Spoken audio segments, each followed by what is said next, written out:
Welcome into First to the Floor. Ben Vallis here. Thank you for joining us. Hope you're doing well. The Celtics need one more win. One more win to secure banner 18. Alongside me, as always, is Wayne Spooney. And doing the responsible thing, joining us once again from Barstool Sports, it's Dan Greenberg. How we doing, Greenie?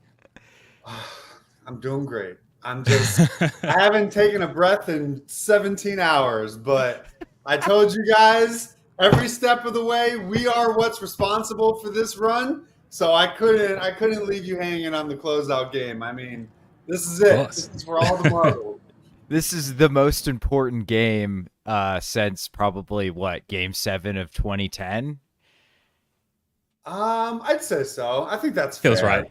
I think that's fair because obviously, part of me wants to lean maybe Game 4 in 2022, but yeah, I think this is the closeout, just like Game 7 was. So this is for the title. Yeah, it's over if we win this game. I still can't believe it, dude. Like, they have lost 2 fucking games in the playoffs. Like, that is absolutely absurd. Shaq, Kobe, one of the most dominant teams ever in a terrible era of the NBA. So they were just like so much better than the rest of the league. They lost 1 game. We're like right there. And I think people are way too down on the competition of the NBA. All season long, people are like, the NBA's got so much talent. It's got so much talent. And then we're whooping ass. And all of a sudden it's like, they've not been tested. All these teams stink. Maybe the Celtics are just that good. Ever think of that? You're sort of, that's a stretch. Let's not get too crazy and suggest that a team that's 79-20 with a historic point difference, they may not be good yet. Time will tell. Time will tell. We win tomorrow though, 80-20, which is just such a nice round number. 80-20 will therefore be like the combination for all of my combo lucks for the rest of my life if we hit that special number.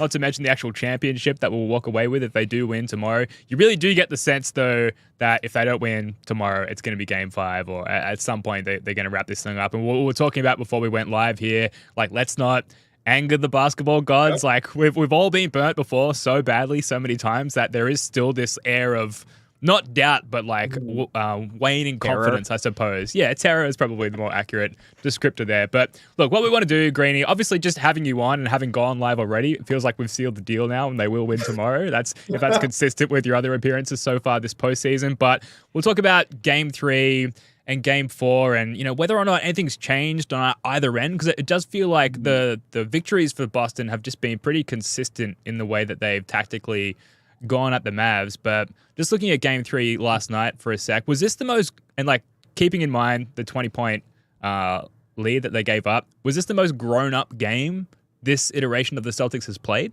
Yeah, that's what I was going to say. Like, aside from all the basketball stuff, because really their strategy, their approach, like, I didn't feel like they tweaked too much. For me, this whole run and this game specifically, it just speaks to the maturity. This is it. They've crossed the line that we all, it's a line that you can only say definitively they've crossed once they do it, right? Same thing, like, we all believe the Celtics could get it done, but until they do it, it's like there's still that room. I think from how they've approached it to how they've been talking to not overreacting to the hot start, to finding a way to not let their classic Celtics collapse be the nail in the coffin. Like, it's just a maturity aspect. And I think part of that is their playoff pain. Part of that is Joe. Part of that is having guys like Drew who have been there before. But also, I just think it's normal life maturity, right? Like, we are all more level-headed and mature at our ages now than we were 2 years ago. So I think you're seeing the 2 best players enter their NBA prime ages, right? Like, they had the NBA prime experience with all the success early, but it's different when you're going through that at 24 than when you're going through that at 26 and 27. And I think Jaylen really especially has talked about it. He's like, I got paid, like, all this stuff, we've checked all these boxes. It takes a mature human to be like, it doesn't matter what the noise is. It doesn't matter what the pressure is around us. We are ready for this moment. And I think they're playing that way. Yeah, and I mean, I think Jaylen has been talking about that all season long. Like, we're taking a broad look at the season, but we're also staying in the moment, enjoying the moment, which I think is something Missoula really preaches, is like work hard, earn everything you get, but also kind of enjoy the journey.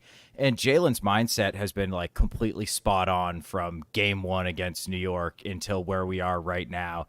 And like what a mature win. Like 2 years ago, they let that lead slip like that. There is no doubt in my mind they are absolutely losing that game. It's almost more impressive to blow a huge lead and then claw back and win the game the way they did than it is to like generate the huge lead in the first place. So I am just incredibly impressed with this team. And I think I said it last show, like I finally trust them.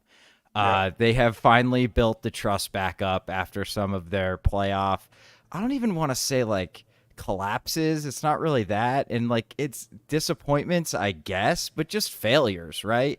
And it's almost like a worn out trope. Like you got to have your playoff scars before you can win a championship. And I feel like last year after Game 7 against the Heat, it felt like this is never going to happen. And the fact that they're one game away and we are seeing all the shit that they've learned from be actualized into the NBA Finals is like a really rewarding feeling as a fan. It's unique, you know? What's crazy is like I'm with you. I trust them. But having said that, I don't think I took a breath for that entire 8-minute stretch. Oh, sure. The collapse. Like I trust that you pull it out, but at the same time, you are dragging me through the hell of Celtics past. That if that's just the rite of passage that we have to live through, fine. I will sign up for that every day of the week and twice on Sundays because it was worth it. Yeah, it's great on rewatch, but at the time, it's absolutely terrifying. But I mean, that's at the top of my list of things that make this run so enjoyable is everything that's happening now in relation to everything that's happened before. And you get the sense that that's the same vibe from within the team as well. Like all of those past playoff scars and all the painful playoff exits in the past are all just fueling everything that they're doing now.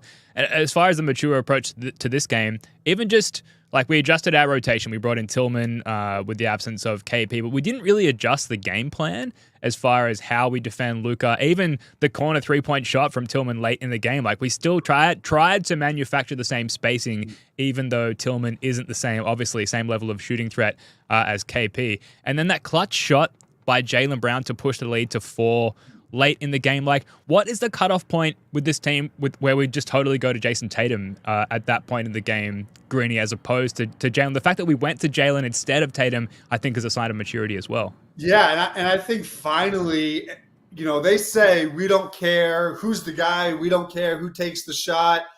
But at the same time, it was always Jason Tatum taking the shot. So it's like, this was the first time where I think there's a trust level. And honestly, I almost think, I can't remember if there was like 3 or 4 minutes left, but the Jaylen like 360 turnaround, like the fadeaway jumper that came before his pull-up, I think was an even bigger shot because that was right at the height of their 20-2 run. But I just think it speaks like if they're, we went a whole season where it was Jaylen, was the catalyst to start, right? First quarter, Jaylen's a top 5 player in the league. And then they sort of went to all right, it's the end of the game. Tatum's the best player. Like this is his time. Last night, it was the Mavs are punching you first. Your superstar, Tatum, kept you afloat, kept you close. Then it was, all right, he's clearly feeling it. He clearly has an advantage. They didn't move away from that. I mean, there were still Tatum drives. Like you still have to get him involved. But I just think it's so proven what an automatic mid-range jumper Jaylen has. I don't hate the adjustment to say, if all the focus is on Tatum, let's let Jaylen take this shot because not only is it a good look for him, but he, I think, in that game earned the right. I mean, he had the offensive putback on Tatum's missed layup. He was making free throws. He was playing defense. Like, I think they've gotten to the point where it's okay to reward other players over the course of a game for what they're doing, as opposed to saying, okay, we're 4 minutes in, the de facto NBA rule is your best player has to take every shot.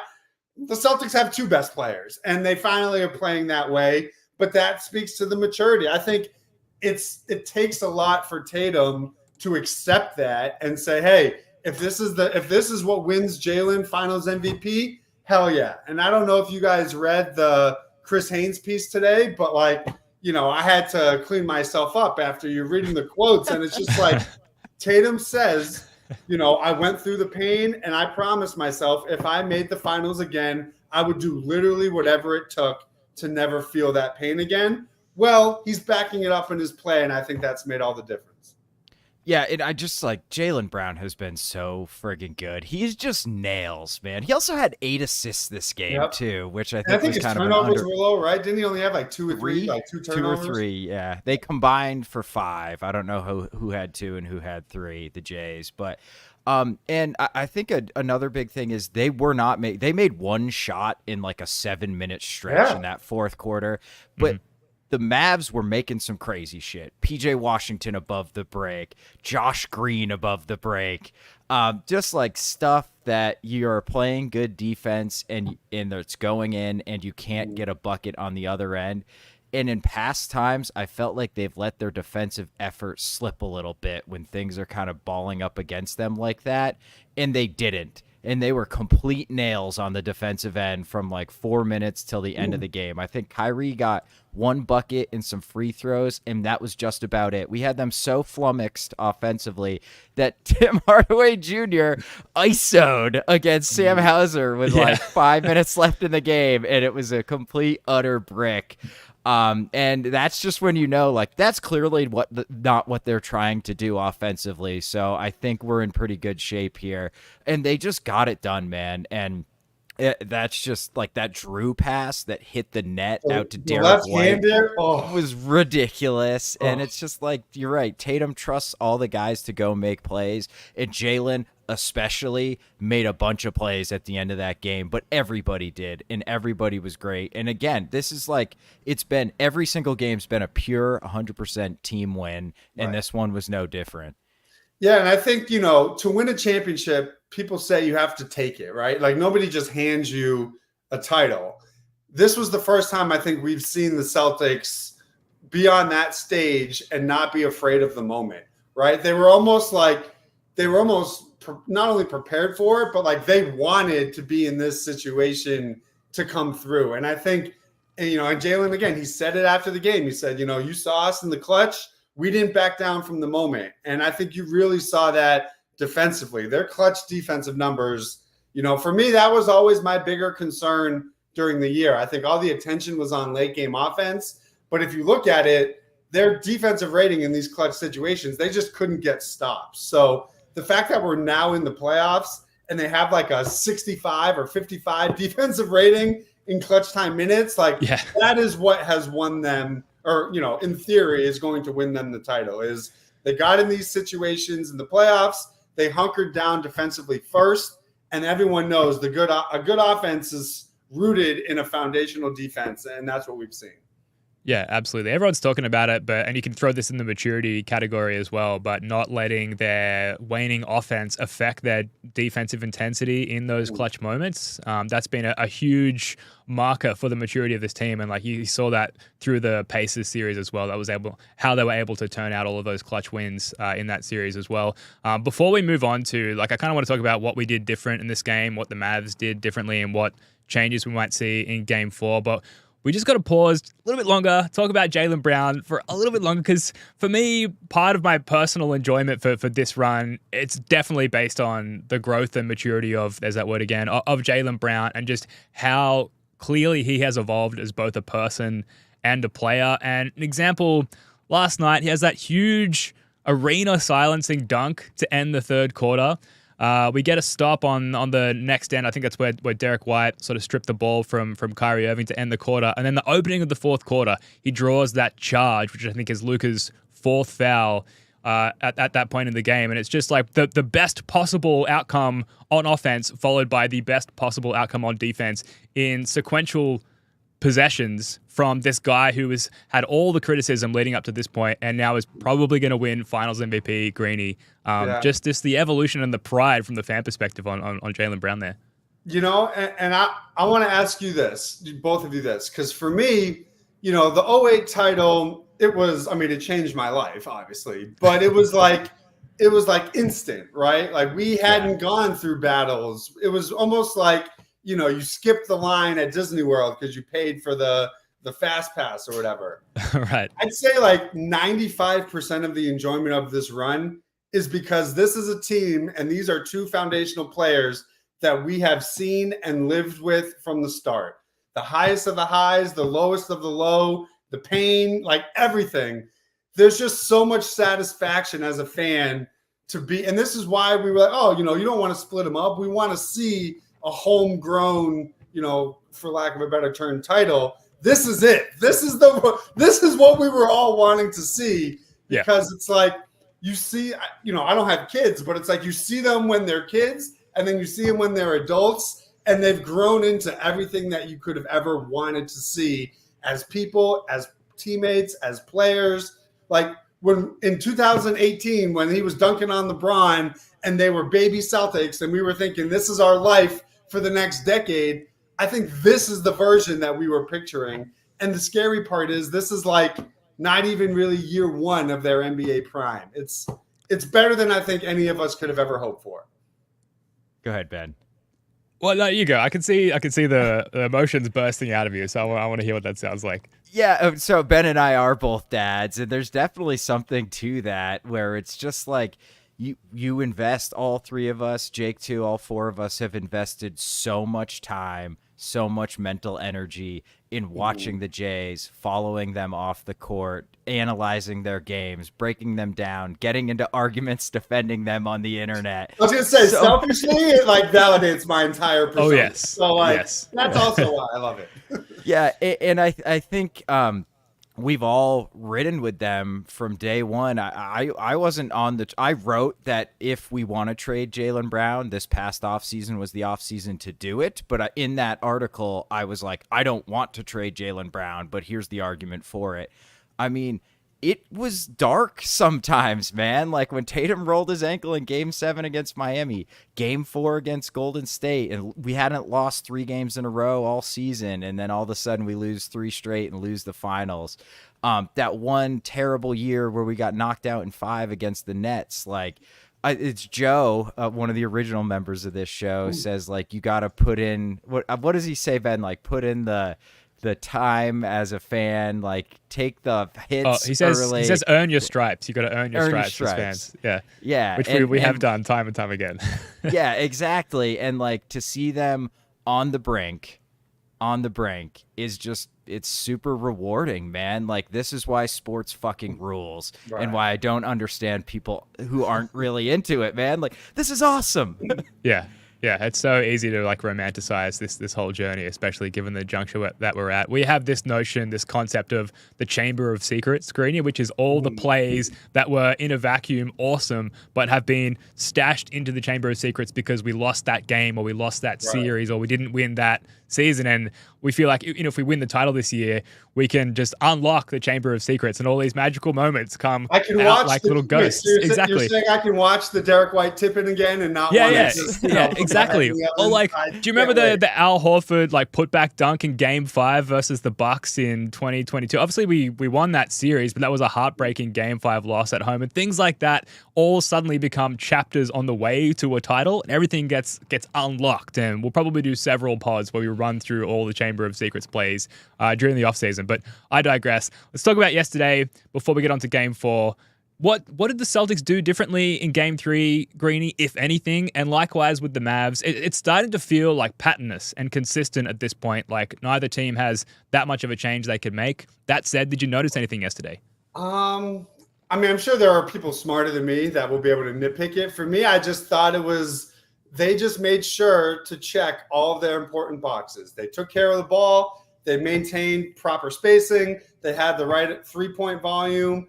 And they just, they defended. And I think when they do those, handful of things, it doesn't matter what the opponent's adjustment is, right? We saw more, Hardaway. We saw, Kyrie and Luka go nuts. It didn't matter because the Celtics avoided their self-inflicted wounds. And that has, since the bubble, has always been their path, right? It's, people want to talk about, they need to attack more. They need to shoot less threes. Not really.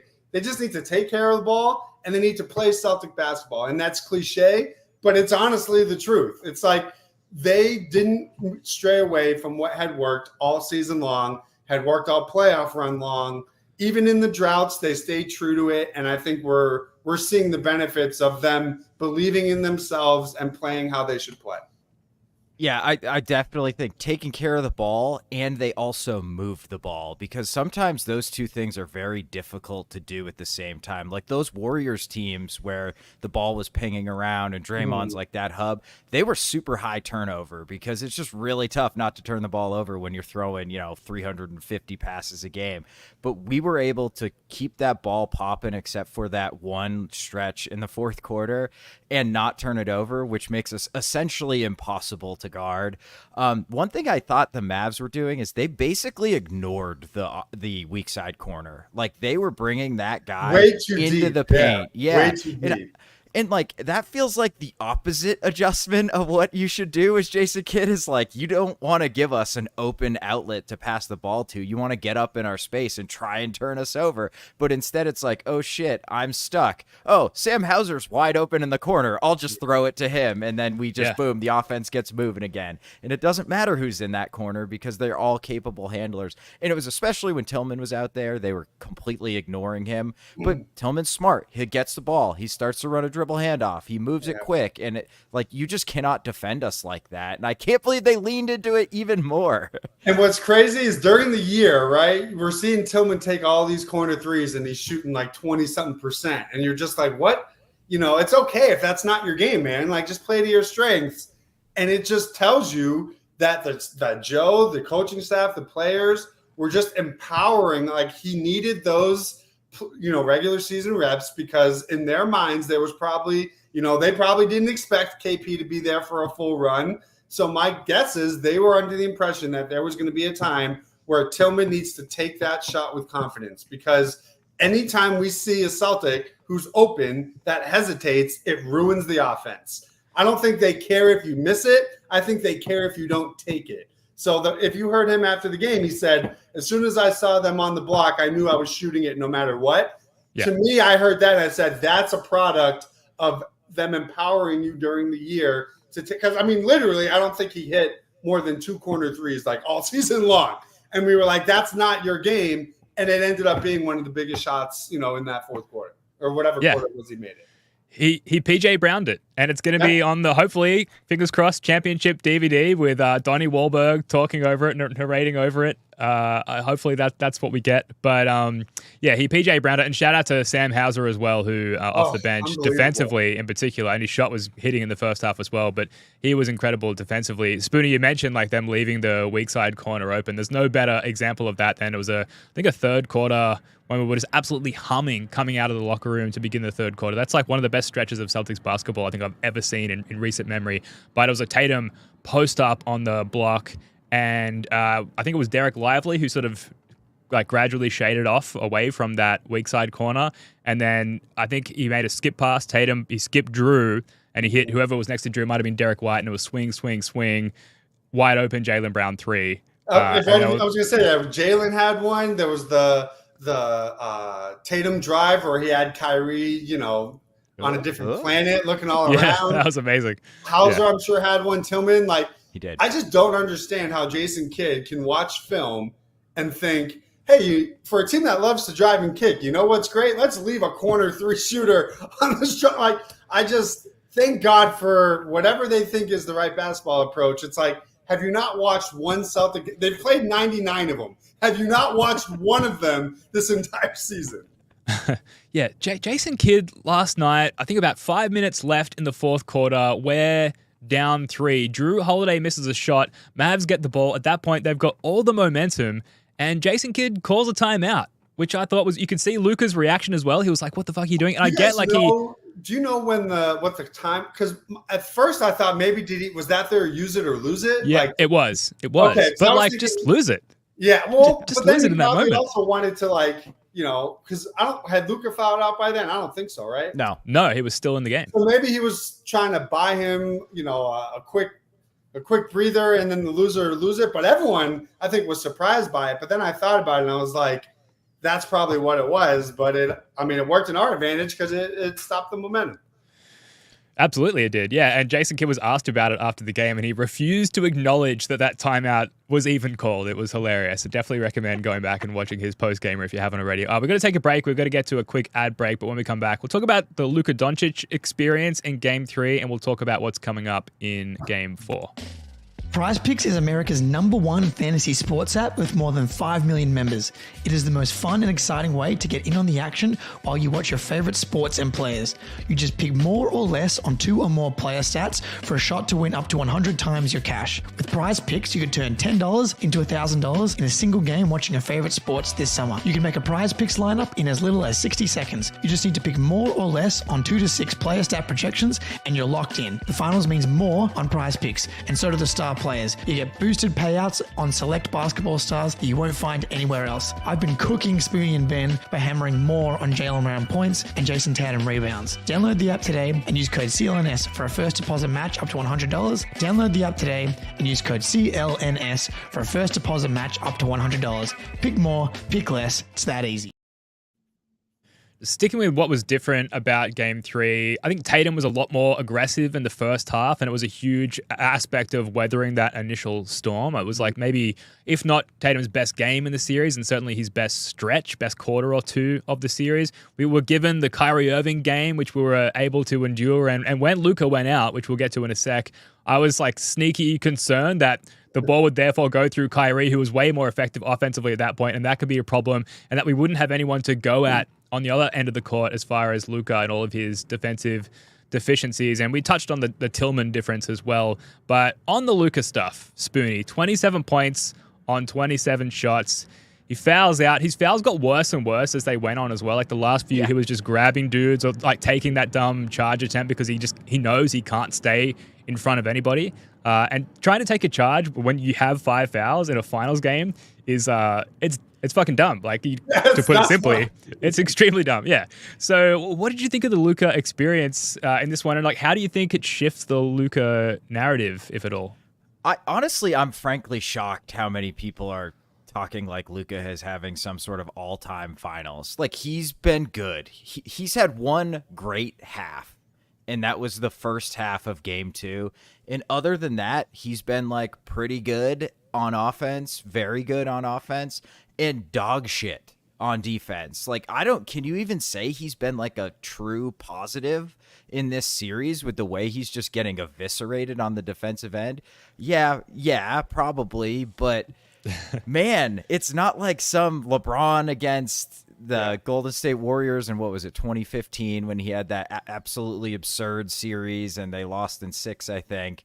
It's not even close to anything like that. He's been pretty inefficient for the most part. Last night was absurdly inefficient, and he was getting absolutely cooked on defense. Like, his off-ball defense was so bad. I think it was Jaylen one time just like walked in front of him on a cut and got a wide open layup. And it's like, dude, this is it. This is your season. Like, you need to win this game. How are you not dialed in right now off the ball? So I'm just shocked that the narrative has been so positive for Luka. But from what I'm seeing, it seems to have shifted with that performance last night. And he was like bitching about the refs. Like, dude, you fouled like 15 times in that game. It was insane what you were getting away with and still couldn't stop us. And you fouled out. Sorry, man. Like, don't take a charge at the 3-point line against Jaylen Brown in transition. That's insane. Well, I would say, Spoonie, your first mistake is not realizing this is on purpose. This is actually the Mavs scheme, don't you know? The scheme is for Luka to be guiding them to the rim. You know, that's anybody who knows ball knows that. But, part of me, like, obviously I'm reveling in it as someone who has had to deal with Jason Tatum being called Tobias Harris for 3 years because of his finals performance 2 years ago. But also the other side of that coin is like, this is Tatum. This is for Luka. It's Tatum's 2022 finals, right? Like Mavs fans are saying a lot of what we said 2 years ago. You got, Jordan didn't win by this age. You got to go through your lumps. The only difference is I don't really know if people are attributing the Mavs issues in this series to Luka's defense the way they did the Celtics issues to Tatum's offense, right? Like Tatum's offense in that finals is as poor as Luka's defense is in this finals. The difference is, it's harder to overcome poor defense when your opponent knows that they can just attack you every single time.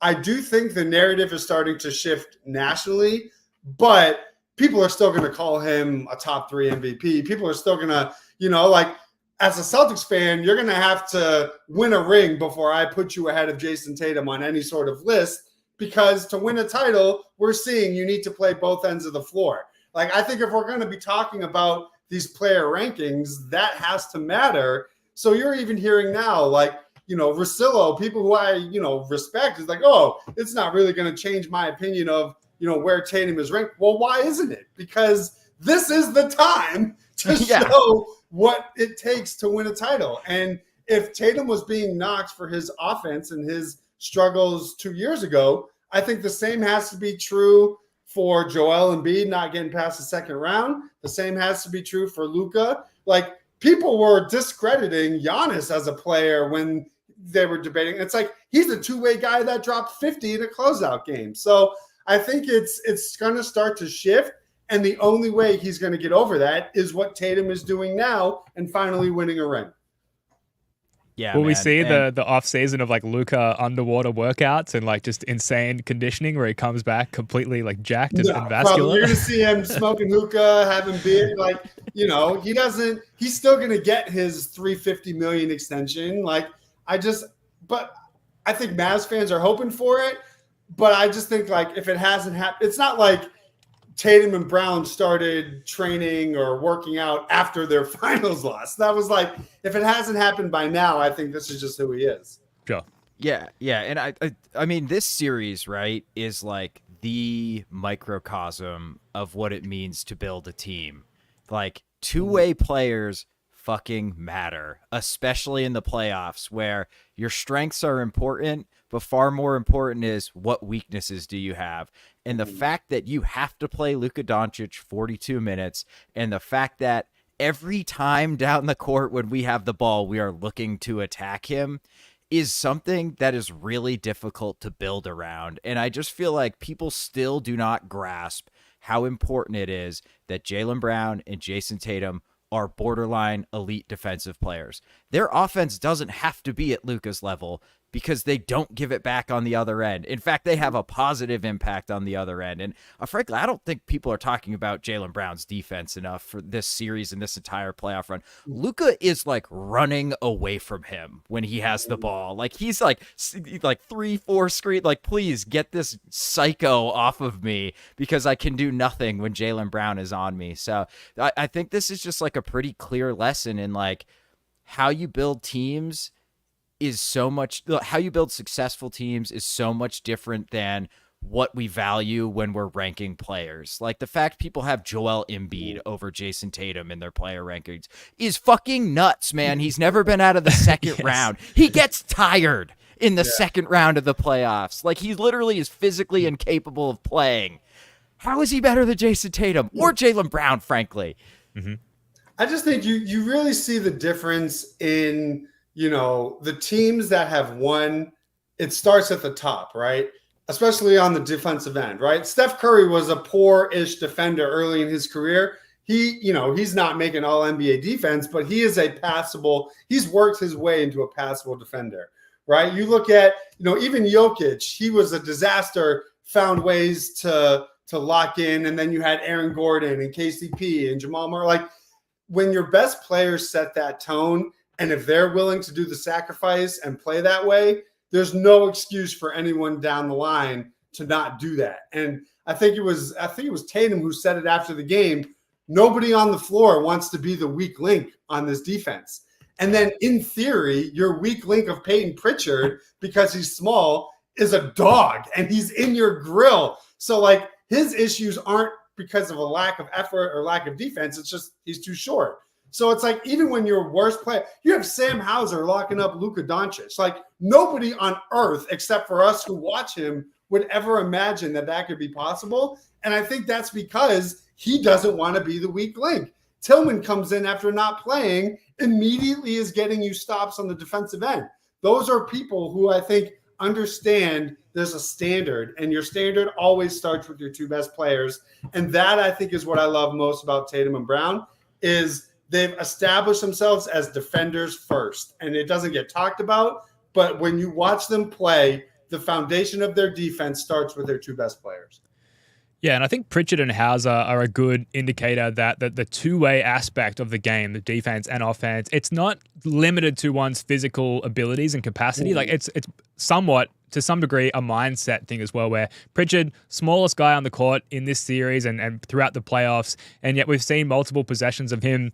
I don't think I'm even overdoing it by using this term, like locking up Luka Dončić a couple of times last night, Hauser as well, and like they could never be celebrated for their underwater workouts, their insane physical feats, and yet here they are locking up what was said to be before this series maybe the best player in the world right now. So it's mindset along with physicality. And Joe Tiddy, our New Zealand correspondent, this podcast's feet on the ground in New Zealand, which is really important when you're doing a podcast about the Boston Celtics. He had a great point in our Discord earlier on the value of elite two-way players. He essentially said, like, his way of phrasing it was 1 + 1 is greater than 5 - 3, as if to say, like, a lack of weakness is better than a massive strength and a massive weakness, which is kind of what the Mavs have in Luka. Like, a lack of weaknesses is actually a super strength in itself, which I think was a really good sort of evaluation and comparison of the two teams. So well done, Joe. Spoonie, you put this in the run sheet, so maybe I should throw to you, but just a word on the discourse again. We have to do this like every show now, on the national narratives around this team and how this is shifting. Like, I know I didn't get through all of the mainstream pods after last night, but like I know Zach Lowe kind of refused to just fully acknowledge the Celtics' greatness, which is kind of bizarre at this point. What do you think about that? It's like, if you want to argue they're not one of the greatest teams of all time, sure, whatever. Like, that's a super high bar. Okay. Yeah, right. Yeah. That's fine. Yes. But at least I'll hear that argument. But I just don't understand why the Bucks were celebrated when they were on their way to winning the title. Like, this is amazing. The Bucks are gonna break through. We had 6 years of anybody ever talked about was how awesome the Warriors were and how great they were.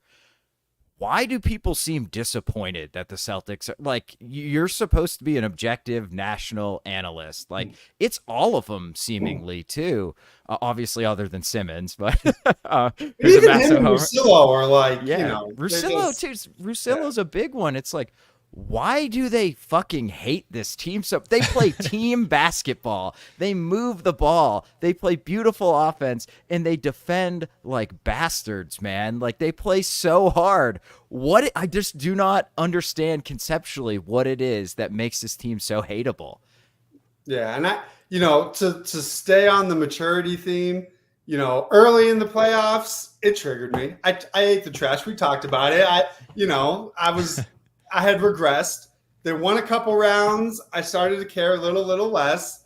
One win away from the final. I don't give a single fuck. Don't like my team. I don't care. I'm done caring. It does not matter to me, because anything you say, I'm going to look over and I'm going to see a banner and it's not going to matter. So I don't need, the Lows or the Hoop Collective. I don't need their validation, because I know what I've been watching since October. And that is not a feeling I had 2 years ago. I needed that public, acknowledgement.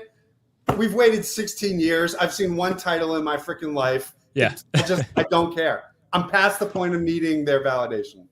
Yeah, absolutely. Yeah. I think it'll fuel the eventual elation of winning a title, where if everyone was just evaluating this team for who they are and what they are all season long, then the title at this point would feel more expected rather than deserved, and there wouldn't be this sort of underdog narrative that's kind of been manufactured inadvertently by the media. But now that we're here on the cusp and the media have been pulling these bullshit lines all season, it kind of feels more exciting and more, there's like a lowered expectation. And so now if and when we get it, it's going to feel like we're kind of sticking it to the man, for lack of a better term. So it just makes the eventual win more exciting. And, I'm going to have to remind myself not to get upset when I hear all these same people talk about, they were the best team all year. Of course they were going to win the title. I know you picked the Mavs in 5. You don't have to lie to me. It's on video. So I just have to remind myself that it just does not matter because it's going to come. And it's just so predictable now. And I think that's helped me a lot too, is like, I know they're going to pit Jason and Jaylen against each other. I know they're not going to give Missoula the credit. I know they're going to say it's a boring finals and there was no competition. It doesn't matter. I'm going to look up and they're going to have a banner and it's going to be there forever. And we all of us on the internet, us three, we all become Teflon for the rest of our lives. Goddamn right. And that is all that I care about. I am Teflon and you are Teflon forever. Have you guys ever seen the sketch show that Mitchell and Webb look? It's British. Yes. There's a sketch there where they're dressed as German World War II soldiers, and they're looking at each other's uniforms, and they're like, we have skulls on our helmets. Are we the bad guys? And it's like, I think we might be the bad guys, and the bad guys sometimes win, and nobody wants to see the bad guy win except the bad guys. And I will fucking own that. Whatever. We can be the bad guys. I'm going to celebrate the shit out of that. It's just please finish it. Insane that you are the bad guy for playing beautiful basketball, right? Building your team the right way, for going through like every single thing people say they want out of sports and teams and championships and style is what the Celtics are doing. And I think if it was, the Thunder or, I think part of it is the Celtics factor, because when you just look objectively, they're unselfish. They want for one another. There's no ego. It's like, it's literally every sports cliche. They've checked that box. And even still, it's like people have an issue with it. And now all you can do is just laugh.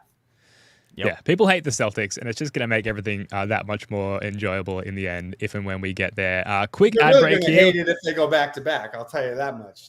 Oh yeah. I mean, we can talk about that soon as well. Quick ad break here. We've got to pay the bills, and we'll wrap up the show talking about Game 4. The NBA Finals begin June 6th, and instead of working like I should be or putting any effort into preparing for the next podcast, I'm sitting around daydreaming about getting myself to an NBA Finals game at TD Garden. Game Time makes getting NBA Finals tickets even faster and easier. Prices on the Game Time app actually go down the closer it gets to tip-off. With killer last-minute deals, all-in prices, views from your seat, and the lowest price guarantee, Game Time takes the guesswork out of buying NBA tickets. Our guy, Jake Eisenberg's dad, recently traveled from Australia to Boston to catch a couple of games during round 2. He used the Game Time app to sign up with code CLNS and get himself an incredible deal on tickets. I'm scrolling through the Game Time app right now, and there's a huge range of tickets available for games 1 and 2 of the NBA Finals in Boston for a wide variety of prices. I love that you can enable the all-in pricing feature, which just shows you the actual price of the ticket without any surprise costs at checkout. You can see the view from your seats before you purchase your tickets, and Game Time offers last-minute deals. You can hang out outside the arena, wait for a last-minute deal to pop up, and save up to 60% on tickets, whether it's sports, concert tickets, comedy, and so on. And Game Time ticket coverage means your purchase is covered with the most flexible customer service policy in the ticketing industry. Take the guesswork out of buying NBA Finals tickets with Game Time. Download the Game Time app, create an account, and use code CLNS for $20 off your first purchase. Terms apply. Again, create an account and redeem code CLNS for $20 off your purchase. Download Game Time today.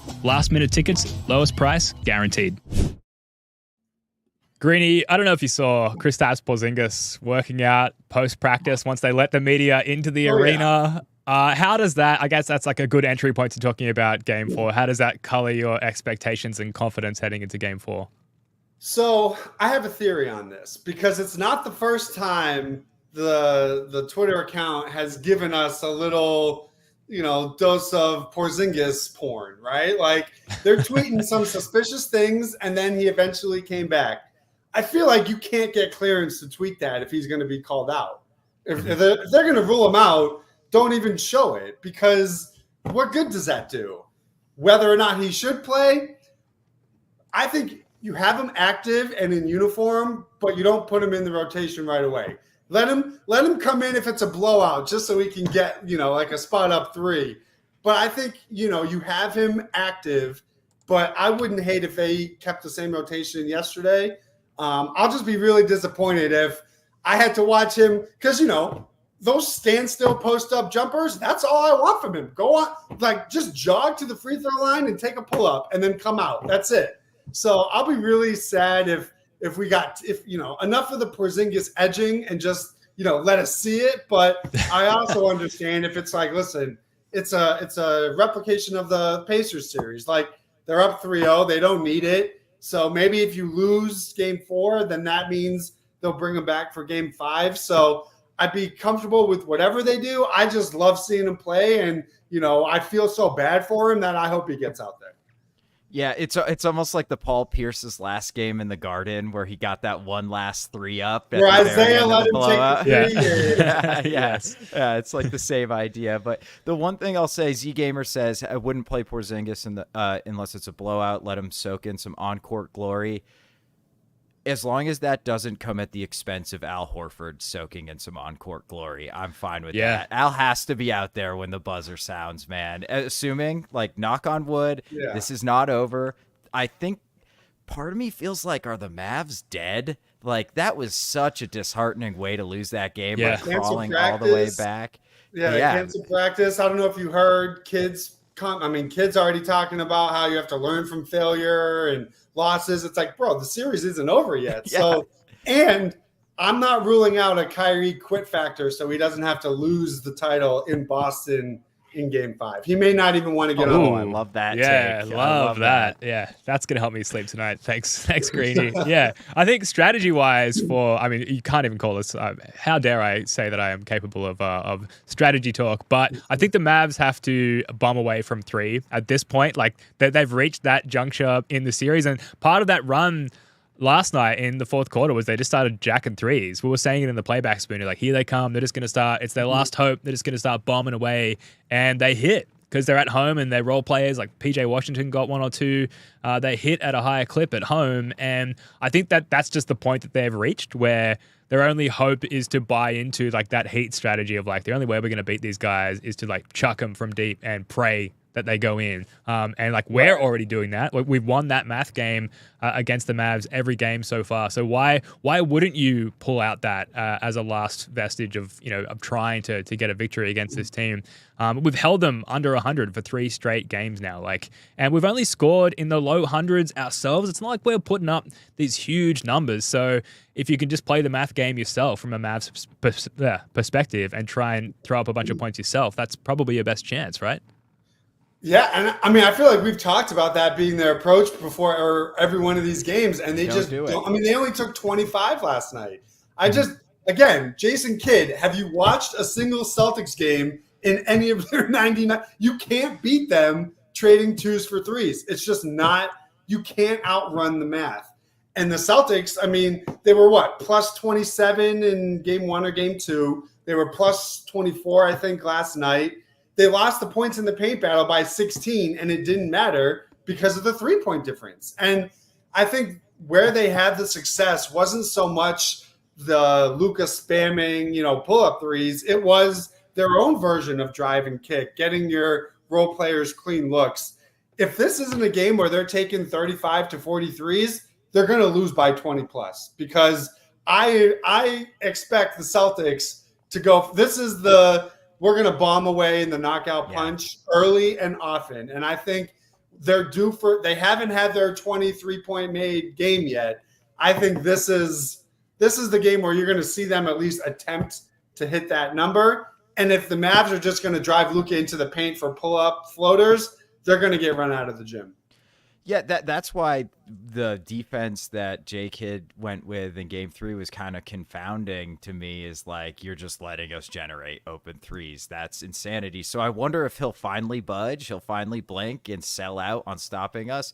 But with the way we're blowing by Luka and to a lesser extent posting up Kyrie, like if you don't have that help at the rim, Tatum and Brown are just going to waltz to the rim all game long, and they're not going to be difficult finishes. So, but it goes back to the math. You just hope you can contest enough of those layups, limit the Celtics from 3, and then you bomb away, and then maybe, you can steal one. But it seems like they're not going to do that. It seems like they're going to dare us to shoot, and then they are going to do the now. Luka It thing. seems like they're praying for the 8 of 41 for the Celtics, and then they're going to beat you with points in the paint. But that happened in game 2, right? It's like even if that happens, you still lost. So it's like even your ideal strategy was not successful. Yeah. I just do not It's really reminiscent of the 2022 finals. Like the Celtics couldn't score 100 points to save their lives. And it wasn't like the Warriors were putting up 120. So it's like the Celtics haven't even played all that well offensively, but the sheer presence of Missoula ball, like for me, this is one of the most validating parts of this entire playoff run is like we are seeing Joe's philosophy be proven correct every single game in these finals. And it's like people can't handle it. That's your problem because the dude is 25-11 or 26-11 in his Celtics playoff career. His philosophy works in the NBA in 2024. And if you don't play it, like think of the games that they've lost. The Heat bombed away from 3 in game 2. The Cavs bombed away from 3 in game 2. That is the only way you are going to beat this team, let alone once. I mean, forget 4 times. You have to at least keep pace with them from a volume perspective. And if you don't, there's too many good shooters and it's too infrequent that they're going to shoot 25% as a team. It's math. It's so great that that's our most vulnerable way to be attacked is there's such an element of luck and like hope. Like let's just bang a bunch of threes and hope that we're lucky and they go in, as opposed to like let's control this element of the game that we can use to our advantage. Like they just don't really have that ability against us. So it goes full circle, going back to what we started this podcast talking about, this sudden confidence and reassurance in the team executing and getting it done compared to years past. And so talking about game 4, like I'm pretty confident that they'll get this thing done. You really get the sense that they just want to wrap this thing up and not play any extra games and not leave anything to chance. And like looking at the betting odds, they're dead even. I think yesterday, right after game 3, the Mavs were slight favorites. Now the line is 1. Vegas is just going like, we don't fucking know. Like maybe the Celtics will sweep them. And I'm starting to feel more confident than I kind of ever have. And maybe I need to catch myself, but that's just kind of the natural inclination I've got right now, Greeny. I think last night is what proved to you to feel that way because that was the one they had to take. And that, how good they've been on the road. They've already closed out a sweep on the road. I just think this is their time. And we've been saying it and we're seeing it. And when it's your time, you close out titles on the road. We saw it with the Warriors. I can't remember where did the Nuggets won it at home, but it's the Bucks. I think were on the Bucks. Because they were down, because Phoenix. They were up. Anyway, but the point is, it's like my bad. we've seen Tatum and Brown enough to know they taste it. They know it's right there. They know what it means for their legacy. I think they also know because of the run last year where they were a sprained ankle away from blowing it. They know what can happen if you even drop one of these games, because then you're a sprained ankle away from dropping a second.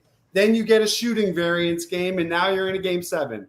I will be very surprised. Like, it's almost impossible to have back-to-back sweeps. Nobody in NBA history has swept both the conference finals and the finals.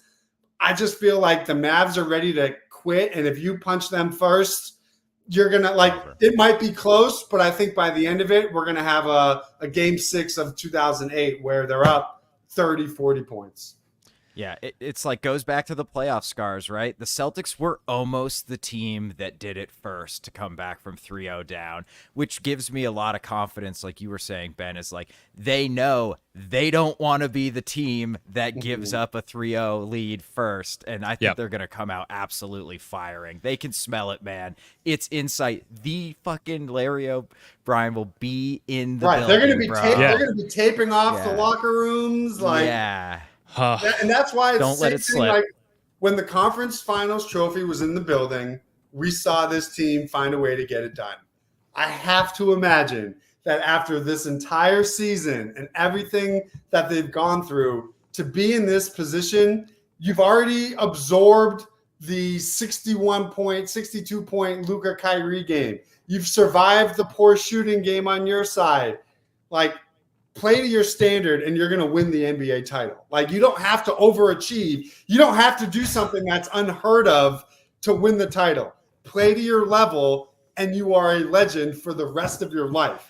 If that doesn't motivate you enough to go out and be the harder playing team for 48 minutes, like, what are we doing? You don't deserve it.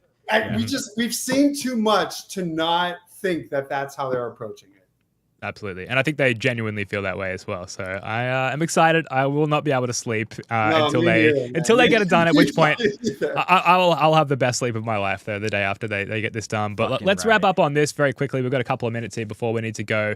CLNS's Bobby Manning asked a question to Jaylen Brown during the finals media day today. And just one of those cases where you ask a pretty simple question and you get an absolute banger of an anecdote, in this case from Jaylen Brown, talking about Danny Ainge calling him, asking about drafting Jason Tatum before the 2017 draft. Danny calls me and he asks me, how do you feel about Jason Tatum?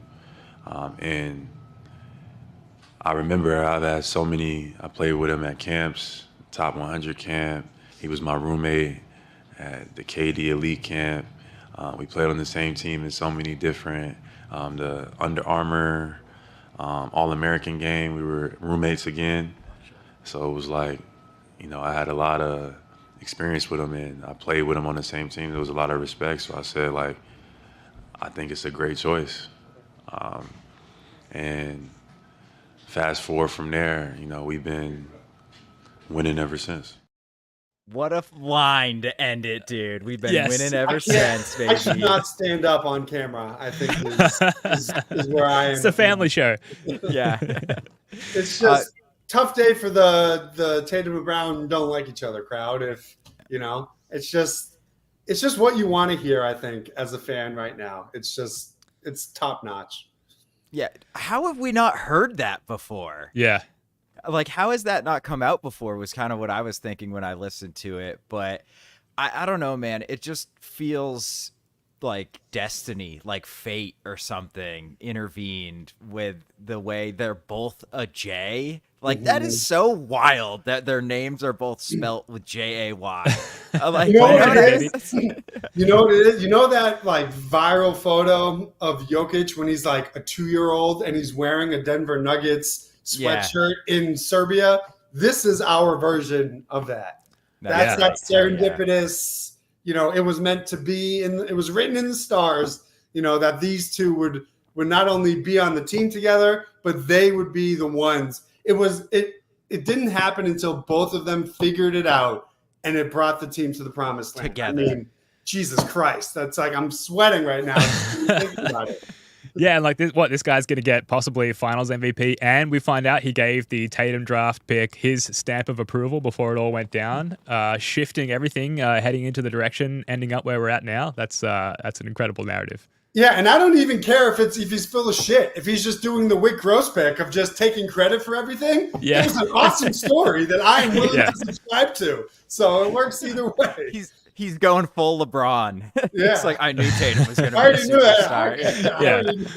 I don't care. That's great. We love it, Jaylen. Greeny, we appreciate the hustle, man. You keep coming on the show, and the Celtics keep winning. This was super fun, man. Thanks for coming on.